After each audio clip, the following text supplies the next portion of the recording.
Good morning, boys and girls. It is Friday. I love Fridays, and if we were at school, you know what we would do during calendar time? We would do a Friday cheer like this. Friday cheer, Friday cheer. Because it means the weekend's coming and we get to stay home and rest a little bit, even though we've been staying home and resting all week. But anyway, today I wanted to share with you two stories. We're going to talk a little bit more about nonfiction and fiction. Remember, when something is fiction, it means it's made up or not true. It's just kind of someone's imagination. And then when something is nonfiction, it is true. So we don't read as many nonfiction stories because we don't read as many things that are just plain true. We like the fun kind of made up stories. But today, I do have a nonfiction and a fiction. We're going to talk about alligators today. So I have a nonfiction story about baby alligators that I'm going to read in just a minute. And this is all facts, things that are true about baby alligators. And then this is a whole series of books. A whole series means that they all go together. They're all about the same thing. And these are chapter books. These are about Mr. and Mrs. Green. They're alligators. A chapter book is a little bit longer than a storybook like Miss Amy's been reading. So it's divided into chapters that are about the same thing. And since it's a little bit longer, we don't usually read a chapter book all at the same time. We read a little bit and we maybe put a bookmark in it and then we come back. So I have these 4 books about Mr. and Mrs. Green, the alligators, and they all have chapters.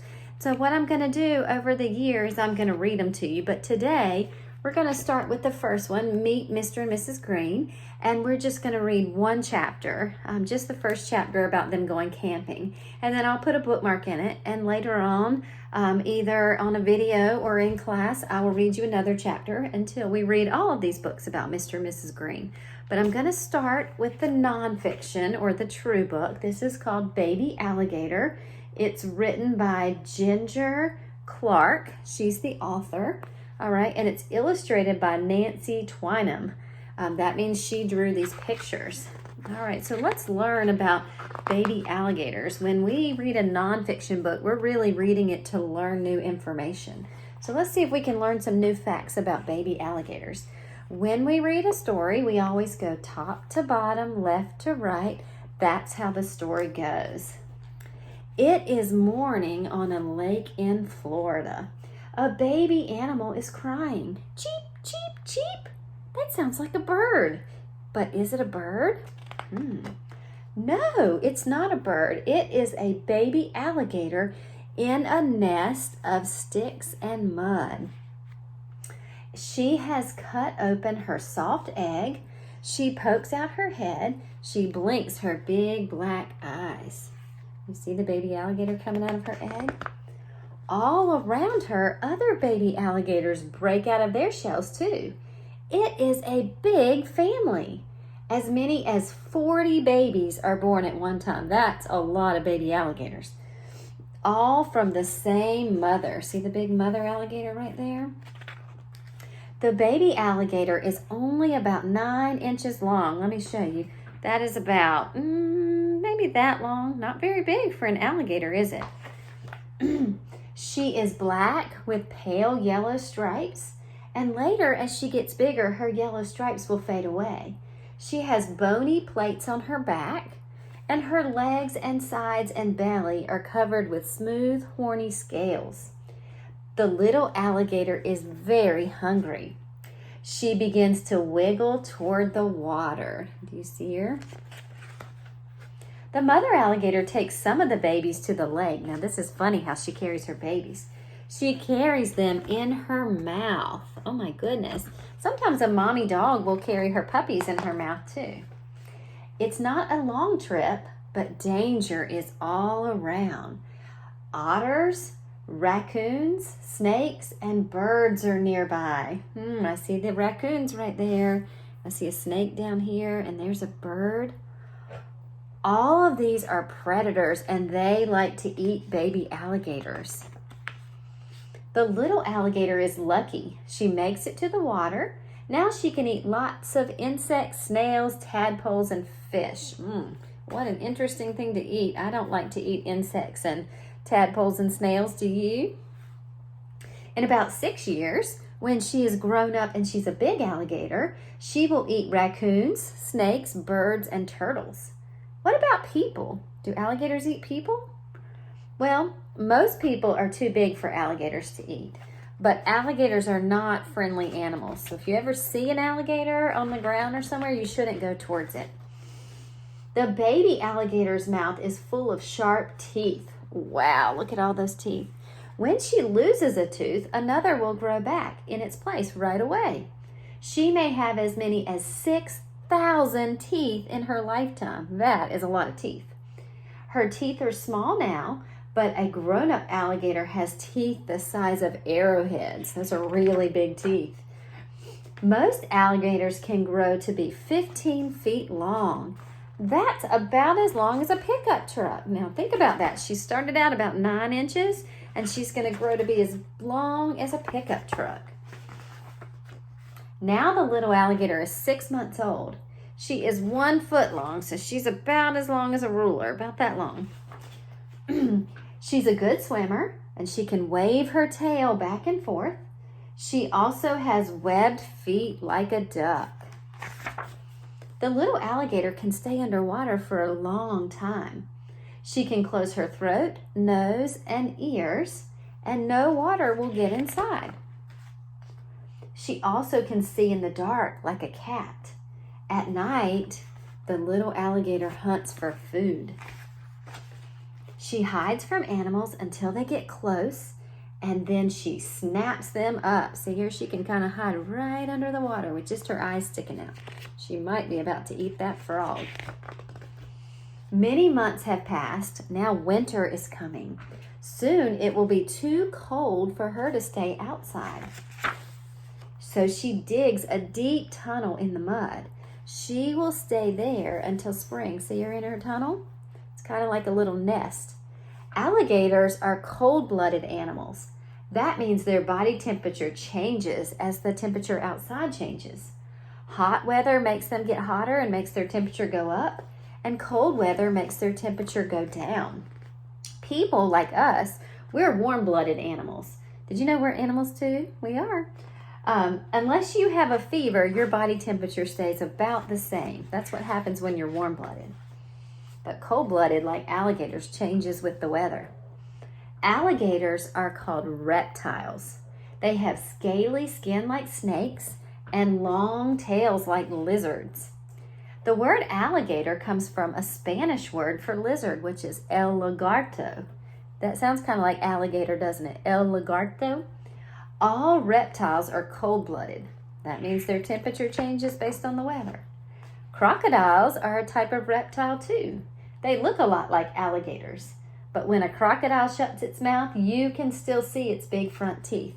We call this a crocodile smile. Crocodiles live many places in the world. See the world there? But alligators live in only 2 places.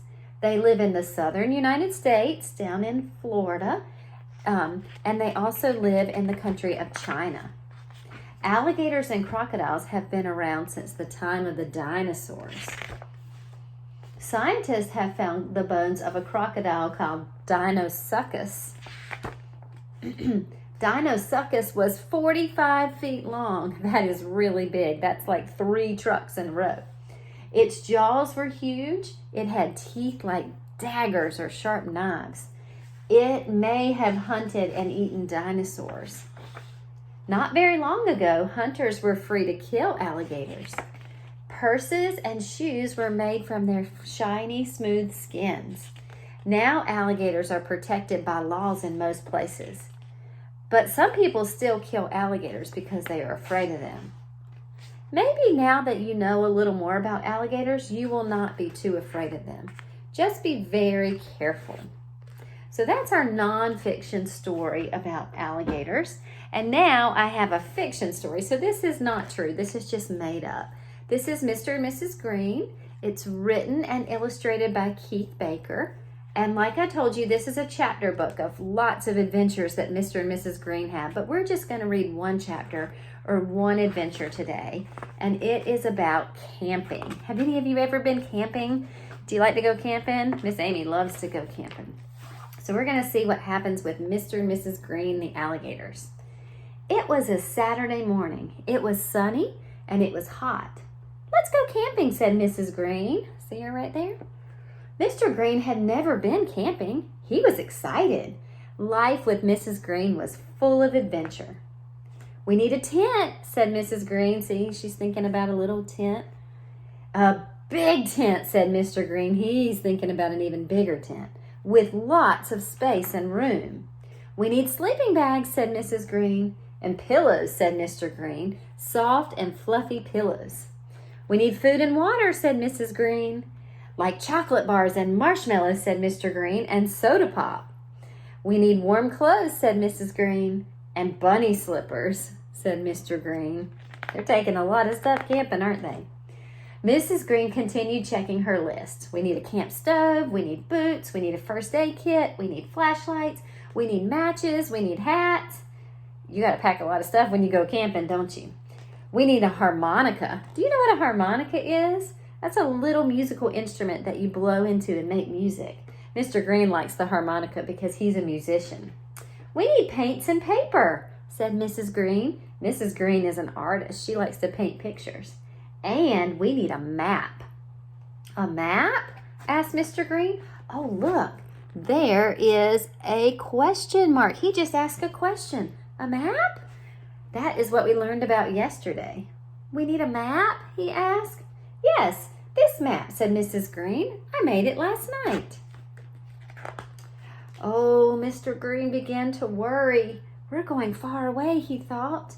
There could be dark, mysterious woods, strange, eerie sounds, spooky, glowing eyes, sharp, pointy teeth, and mosquitoes. Oh, we don't like mosquitoes. They can bite.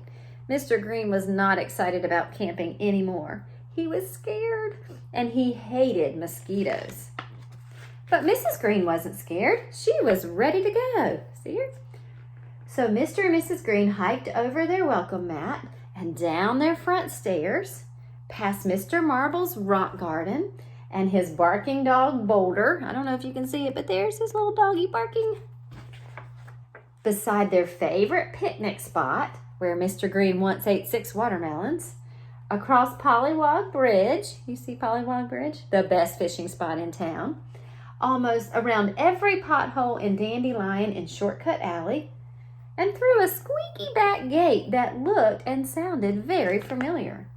Mrs. Green pulled out her map. "We'll camp here," she said, "next to the bird bath." Mr. Green looked closely at the map. Do you see that map? Looks like to me they made a giant circle and they ended up right back here.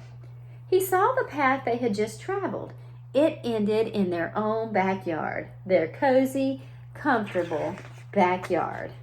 Now Mr. Green was excited again. The grass around the bird bath was thick and soft. It was the perfect place to set up their tent. He would sleep like a salamander. After dinner, they crawled into their sleeping bags. "Look at that moon," said Mrs. Green. See the big full moon right there? "It's like a giant marshmallow," said Mr. Green. He began to play his harmonica.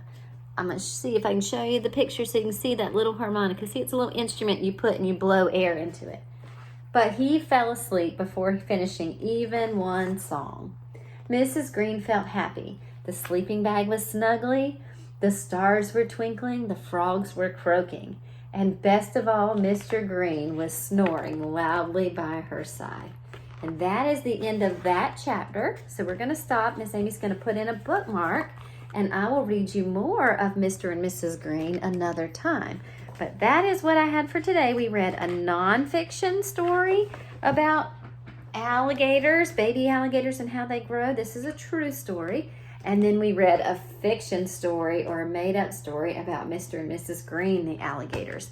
I know some of you have some fiction and nonfiction books at your house. Cade yesterday sent me a video. He found a nonfiction book about cars and trucks and automobiles that he read to me, and then he found a fiction story about Clifford that he read. So maybe you can look around your house and see if you have any nonfiction or fiction stories. I hope you have a fabulous Friday. I am so excited that we get to be back to school and together again on Monday. So I will see you then. Bye.